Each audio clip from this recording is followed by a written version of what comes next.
Greater Noida के सिरसा गांव से एक दिल दहला देने वाला मामला सामने निकल कर आया, जब एक विवाहिता को उसके पति और सास ने मिलकर जिंदा जला दिया। आनन फानन में उसे हॉस्पिटल ले जाया गया और जब फोर्टिस हॉस्पिटल से उसे सफदरजंग के लिए रेफर किया गया, तब उसी दौरान उसने जान गंवा दी। और इस पूरे मामले की बात करें तो 21 अगस्त को ये पूरी घटना जो है वो होती है, और जिसके बाद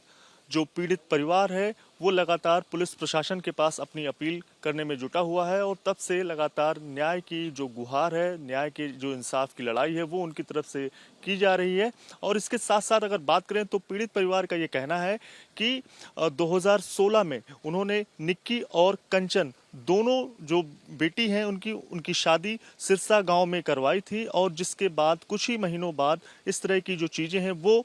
आनी शुरू हो गई थी। जो कंचन है यानी निक्की की जो बहन है, उसका ये भी कहना है कि दोनों बहनें मिलकर अपना 3rd फ्लोर पर जो मेकअप का स्टूडियो है वो चलाती थी, और 11 फरवरी यानी इसी साल 11 फरवरी के दिन जब क्लाइंट तमाम वहां पर मौजूद थे, उनके सामने भी मारपीट हुई, जिसके बाद दोनों बहनें वापस अपने मायके रूपवास गांव पहुंच गई थी। लेकिन पंचायत के सामने सारी जो सुलह है वो होती है, और उसके बाद वापस दोनों बहनें फिर अपने ससुराल पहुंच जाती हैं, और जिसके बाद 21 अगस्त को ये पूरी जो घटना है वो हो जाती है। कंचन का ये भी कहना है कि जो विपिन है यानी निक्की का जो पति है, उसकी तरफ से लगातार पैसे का प्रेशर जो है वो निक्की के ऊपर दिया जा रहा था, और ऑडी कार की जो मांग है वो भी उसकी तरफ से की जा रही थी, और कई लड़कियों के साथ विपिन का जो अफेयर है वो भी था, और जिसका विरोध जब निक्की की तरफ से किया जाता था तब उसके साथ मारपीट होती थी, और ये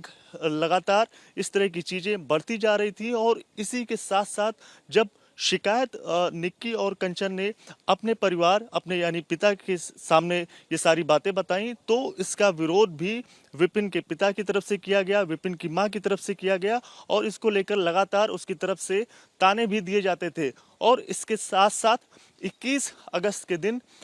उसकी छोटी बहन यानी कंचन की छोटी बहन निक्की को जिंदा जलाकर उसे मार दिया, और आनन फानन में जब उसे हॉस्पिटल ले जाया गया तो उसी दौरान उसने दम तोड़ दिया। पीड़ित परिवार का ये भी कहना है कि पुलिस ने अभी तक जो है सिर्फ पति को ही गिरफ्तार किया है, लेकिन हम जब तक अपनी आंखों से नहीं देख लेंगे कि पति गिरफ्तार हुआ है या फिर नहीं, तब तक हमें न्याय नहीं मिलेगा। और अगर इसी तरह की जो चीज़ें हैं वो आने वाले दिनों में चलती रही तो उनकी तरफ से कानून को भी हाथ में लिया जाएगा। देखने वाली बात हुई कि निक्की के जो बेटे हैं उनका भविष्य कैसे संवरता है, क्योंकि निक्की अब इस दुनिया में नहीं है, उसे जिंदा जलाकर मार दिया गया। वहीं जो निक्की का हस्बैंड है विपिन, वो भी जेल की सलाखों के पीछे है। तो बड़ा सवाल यही है कि जो बेटे हैं उनका भविष्य कैसे संवरेगा। कैमरामैन अजीत गुप्ता के साथ Divyankar Tiwari, ABP news, greater Noida.